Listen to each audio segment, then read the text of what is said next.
بەڵێ وەکو خۆدا ئاماژەت پێکرد سیتەک ناوچەیەکی گەشتیاریە و بێگومان خەڵکێکی زۆر لە ڕۆژانی ئاساییشە ڕووی تێەکەن بەو پێی کە ژمارەیەکی زۆر لە خواردنگە و ڕێستۆرانتی لێە خەڵکێکی زۆر بۆ بەربانگیش دێنە ئەم ناوچەیە و چەند ڕێستۆرانتێکی تایبەتیە من لێرە حەزەکەم لە یەکێک لە ڕێستۆرانتەکان بەسەرکەمەوە هاوکارم دیمەنەکانتان بۆ گوازێتەوە خۆشم لەگەڵ خاوەنی ڕێستۆرانتەکە و سەرپەرشتیاری ڕێستۆرانتەکە قسەکەم لێرە چەند ئامادەکاریەک کراوە کاگارێز ئەگەر لەگەڵمان نابی کاتێ هەبێ سپاس دەکەم وێنەگرەکەم بتوانێت بێ لێرە ئەم چەند نمونەی خواردنیشی زیاتر کوردەواریە کاگارێز وایە ئەمە ساوەرە و کفتێ و ئەمەیان گۆشتی چییە؟ ئەمە کەڵەشێرە و ئەمەش قەرەخەرمان و یاپراغە حیاتەکەشی تایە.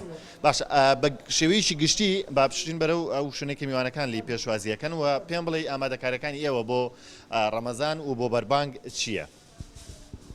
وڵای ئامادەکاریەکان وەکو سەرمێزەکە شیرینیمان هەیە، سوبی تایبەتی ڕەمەزانمان هەیە، ناوساجیمان هەیە، نانی کونجی دەبڵ هەیە، شیرینیەکان هەموو بەعام هەن، ئیتر شتە کوردەواریەکان بەعام ساوەر قەلە خەرمان بریانی هەموویمان هەیە. لێرە ئەمە چێشخانەکەمانە فەرمون بە چاوی خۆتان ببینن. بەرچینە چێشخانەکە ئێستا چەند خولێکیشی ماوە بۆ بانگ چۆن ئامادەکاری ئەکەن بۆ ئەو میوانانێکیان بۆی کە لێرە ئیفطار بکەن یاخود ڕۆژەکانیان چونکە ڕەمەزان کاتێکە بەربانگەکەی هەمووی پێکەوە نانەخوا هەموو پێکەوە دائنیشن مێزەکان پێشوەخت حیجز ئەکرێ شتەکانی لەسەر ئامادەکەین وەکو شیرینی و زەڵاتە و زەڵاتی تایبەت و سوبەکە عینیشت بۆیان ئامادەکرێ لەگەڵ شەربەتی فرێش و دۆ ئەم شتان لەسەر مێزەکان ئامادەکرێت و دوا ئەوە تەڵەواتی خواردنەکەکرێت خواردنەکە ببینین دوایی سەر مێزەکانیش بێگومان بەسەرەکەینەوە هەوڵە دەین چەند هاوڵاتێکش بتوانین بدوێنین. ئەمەوێ ئەم پرسیاری ئەوە بکەم خواردنەکان چی تایبەتی تایە؟ من لە دەرەوە هەنێشتم بینی لەوانە ئاسک و نەعامە و وشتر و ئەمانە.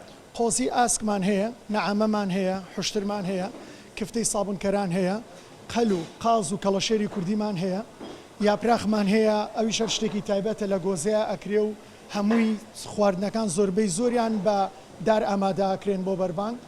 ساوەر و قەلە خەرمان و بریانی عینیشت هەیە. لێرە قۆزیمان هەیە لە ناو ئاوی خۆیان قۆزیمان هەیە بە تەنور ئەوی شەر بە دار ئامادەکرێ. برشاومان هەیە بە تۆنەور ئامادەکرێ. کوڵاومان هەیە عینیشت شتێکی جوان و تایبەتە ئەویش لە ناو ڕۆناوی خۆیت. خواردنەکان لە مەنجەڵی مس ئامادەکرێنیان فافۆن و تی. ئەگەر ێستا بفەرمون لەگەڵمانە سەیریکەن زۆربەی زۆریان بە مەنجەڵی مس ئامادەکرێن.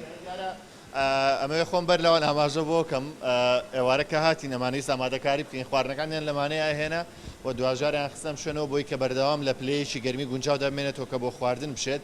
بابچینە ناوە بەڵکو بتوانین چەند هاوڵاتێکش بدوێنین ئاماژە گۆران ئەگەر دەوان مەنجەلەدا خوارم بێتە دروستکردن تامەکە جودا هەیە ویشی گشتی سەردانیکەری زۆرتان هەیە؟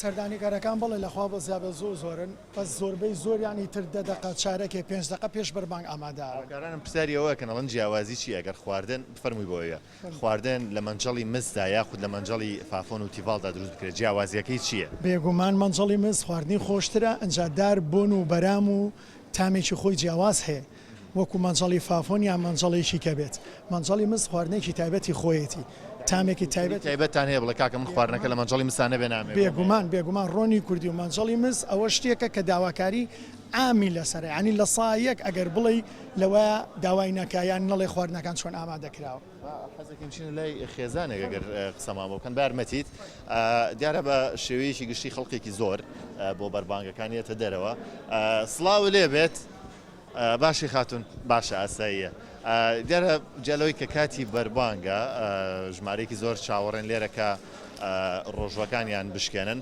سڵاو لێ بێم کاتەوە باش جیاوازی بەربانگ چییە لە بینی ماڵە و ڕێستۆران ناتوانی پێم بڵێ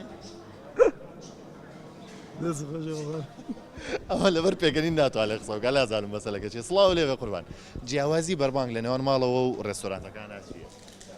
وڵایی جیاوازەکە ئەوەی لە دەرەوە کەشێکی ئارام و خۆش بەسەرەبەی جاردەرە مەسەن دێ دەرەوە ماڵەوە بەهۆی ئەوەی بەردەوامی لە ماڵەوەی مەسەن خۆشە هەلە ڕووی مەسەن سترێس و نامەنێت دەرەوە خۆشترە بەڵێ خاتون سڵاو لێ بێ هەمیشە سفرەی بەربانگ بۆ ئێوە هیلاکیشی زۆری هەیە ئێستا ئەمڕۆ هاتون لە دەرەوە نامخۆن؟ بەڵێ وڵی بەس ئەوەیە کە هیلاک نابی زۆر لەسەر متبەخ نابی یعنی ئەوەنە لە متبەخە بی لەسەر سنگدا زەڵاتە بکە خەیار و ماز بکە ئیتر شتیان بۆ حازر کە بەڕاستی زۆر هیلاکە بی.